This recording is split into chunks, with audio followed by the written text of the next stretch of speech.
Hello guys, welcome to A movie screen. మనం కొన్ని సినిమాల్ని ఏదో నామకే వాస్త అలా చూసి కాసేపు ఆగాక వదిలేద్దాం అనుకుంటాం. కానీ ఆ సినిమాలు మనల్ని చివరి దాకా చూసేంత వరకు వదలవు. అలా అయితే మనల్ని మెప్పిస్తాయి. అలాంటి వాటిలలో ప్రధాన పాత్ర పోషించేది నాకు తెలిసినంత వరకు ఈ థ్రిల్లర్స్ అండ్ సస్పెన్స్ మూవీస్. అలాంటి థ్రిల్లర్ మూవీస్ అయితే ఒక 7 సినిమాలు మీ ముందుకైతే పట్టుకొచ్చేసాను. అవేంటివో అయితే మనమైతే ఇప్పుడు తెలుసుకుందాం. మొదటిగా వచ్చేసి కోల్డ్ కేస్. ఇది హర్రర్ థ్రిల్లర్ అంటారు కానీ నాకు ఇందులో హర్రర్ ఎలిమెంట్స్ కంటే థ్రిల్లర్ ఎలిమెంట్స్ ఎక్కువ కనిపించాయి. నాకు ఇది థ్రిల్లింగ్ అని ఎక్కువ నచ్చింది. అసలు హర్రర్ అయితే నాకేం పెద్దగా అనిపించలేదు. థ్రిల్లింగ్ ఎలిమెంట్స్ అయితే చాలా బాగున్నాయి. లైక్ ఇన్వెస్టిగేషన్ లో వెళ్ళిపోతుంటది మూవీ అంతా. లైక్ ఈ మూవీ బేసిక్ స్టోరీ లైన్ ఏంటంటే, ఎవరైతే అకస్మాత్తుగా లైక్ వాళ్ళ చావుకి కారణాలు ఏంటో తెలియకుండా చనిపోయి ఉంటారు కదా, లైక్ మర్డర్, సూసైడ్, ఇలాంటి వాళ్ళు వాళ్ళ చావుకి కారణాలు చెప్పడానికి వాళ్ళే సాక్షులుగా వస్తే ఎలా ఉంటుందనే దాని మీద డైరెక్టర్ అయితే ఒక థ్రిల్లింగ్ ఇన్వెస్టిగేషన్ లెవెల్ అయితే తీసుకెళ్లాడు.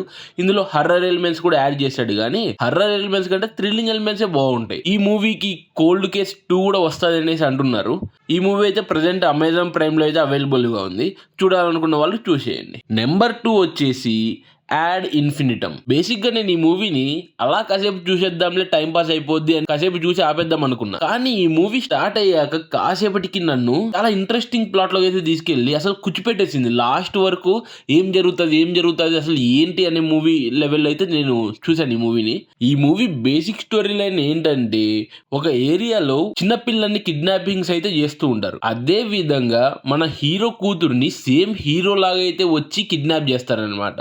అసలు అలా చేసింది ఎవరు, ఎందుకు చేశారు, అసలు హీరో లాగా ఉన్నది ఎవరు, ఏంటి అనే దాని మీద అయితే ఇన్వెస్టిగేషన్ జరుగుతూ ఉంటుంది. ఈ మూవీ అయితే చాలా ఇంట్రెస్టింగ్ గా ఉంటుంది.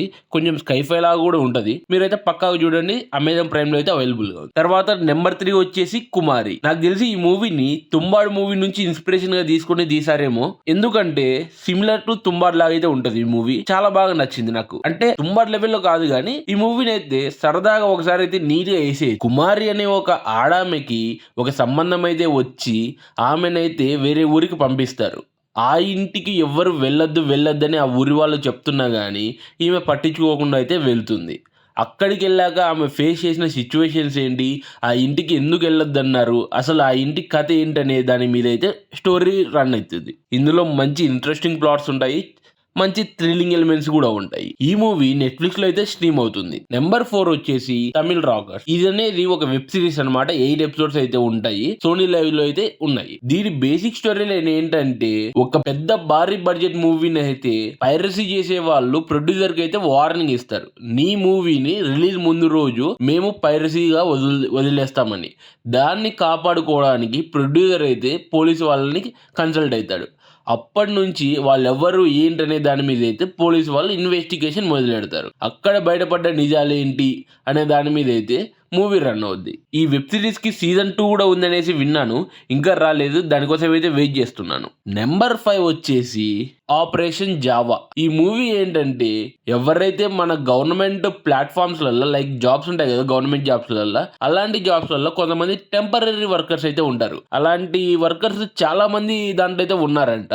వాళ్ళకైతే ఈ మూవీని అంకితం చేస్తూ మన డైరెక్టర్ గారు అయితే తీశారు. లైక్ ఏంటంటే, వాళ్ళని వాడుకొని వదిలేస్తున్నారు అనే దాని మీద. శాలరీ ఇచ్చినప్పటికీ కానీ వాళ్ళని అట్ లాస్ట్ ఏదో ఒక రోజు అయితే తీసేసి పక్కన వేస్తున్నారు, వాళ్ళ దగ్గర ఎంత ప్రతిభ ఉన్నాయని అది గుర్తించకుండా. అలాంటి జాబ్లో మన హీరో అయితే జాయిన్ అయ్యి తనైతే ఇన్వెస్టిగేషన్స్ చేస్తూ కొన్ని కేసులు అయితే సాల్వ్ చేస్తాడు.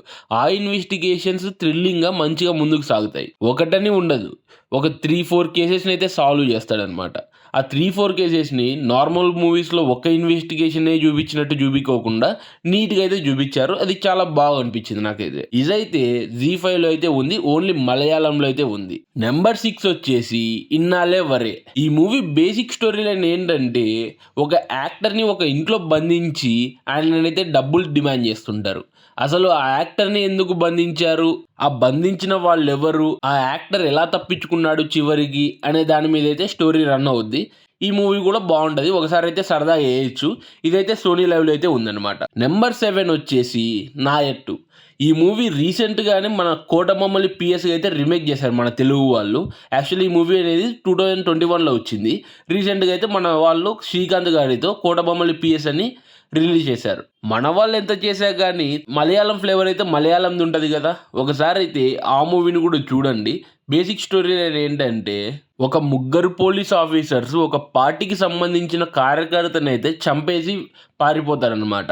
వాళ్ళని పట్టుకోవడానికి పోలీసు వాళ్ళు అయితే వాళ్ళని తరుముతూ వెళ్తారు. అట్ లాస్ట్ వాళ్ళు దొరికారా, వాళ్ళు ఏ స్థితిలో దొరికారు, ఎలా దొరికారు అనే దాని మీద అయితే మూవీ రన్ అవుద్ది. కోటబొమ్మలి పిఎస్ లాగానే సేమ్ స్టోరీ అయితే ఉంది. కోటబొమ్మలి పిఎస్సి చూశాను, నేను ఈ మూవీ చూశాను. 2 మూవీస్ నాకు మంచి థ్రిల్లింగ్ ఎలిమెంట్స్ అందించాయి, కానీ 2 మూవీస్ ఫ్లేవర్స్ అయితే వేరున్నాయి నాకు. సో మీరు ఆ ఫ్లేవర్ని పొందాలనుకుంటే ఈ నాయట్టు మూవీ అనేది చూడండి.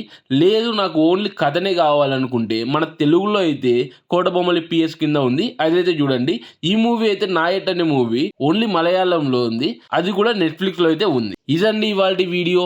ఈ వీడియో కానీ నచ్చినట్టయితే దయచేసి ఒక లైక్ చేయండి, కామెంట్ చేయండి, షేర్ చేయండి, సబ్స్క్రైబ్ చేసి సపోర్ట్ ఇవ్వండి. మీరు ఇవన్నీ చేస్తే నేను మరిన్ని ఇలాంటి వీడియోస్ అయితే మీ ముందుకు తీసుకురాగలను. ప్లీజ్ అర్థం చేసుకోండి. Thank you.